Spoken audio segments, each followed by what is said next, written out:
Any update on IFTTT syndication networks thanks to the functionality limits? If I order another shield, is this process setup still good? I'm not sure what you mean by that. I'm not sure what that has to do with IFTTT. Is there an alternative to IFTTT? What's the good words, gents? Thank you.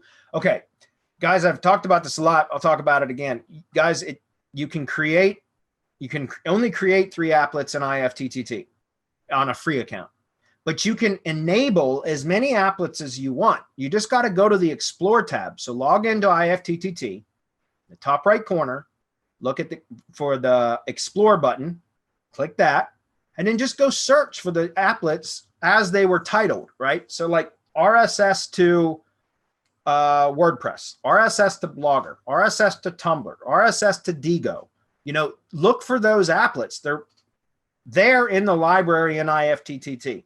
Stephen R. Reynolds, look at where it says buy and it says who they were. You'll see Big Bamboo Mobile in there, which is applets that I've created. Stephen R. Reynolds, they're applets I created.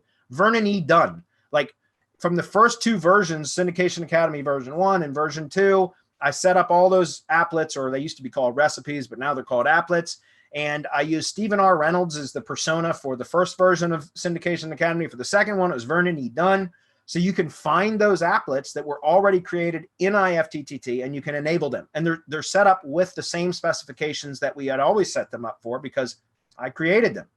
So yes, you can just go to the Explore tab, search for them. If it's for YouTube, look for YouTube to Blogger, YouTube to Tumblr, or search for YT to Tumblr, which is the, just short version for YouTube.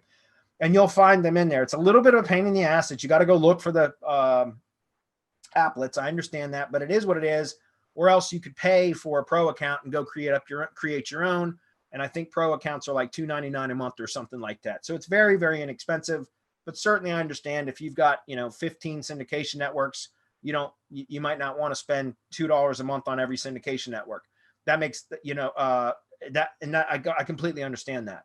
So if for the inconvenience of just a few minutes to go in and go to the Explore tab, locate the applet that you want and turn it on, and then add your RSS feed or connect it, to your YouTube channel or whatever, then that's how you get around that.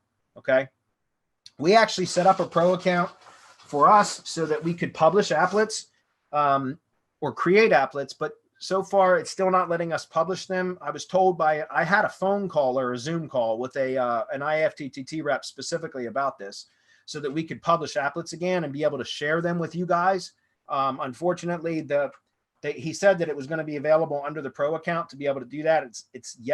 I spent a couple hours in there about 2 weeks ago and it's still not available yet. So if it's not available in a few more weeks, I'll probably just, follow back up with them, a rep at IFTTT again to find out. But in the meantime, like I said, it's just a slight inconvenience or to go find the applets, enable them, add your whatever the trigger mechanism is, whether it's RSS or YouTube or whatever. And that's it. Just that's all it takes. Okay. It's a little bit of an inconvenience. Like I said, otherwise you can pay for $3 a month or whatever it is. All right.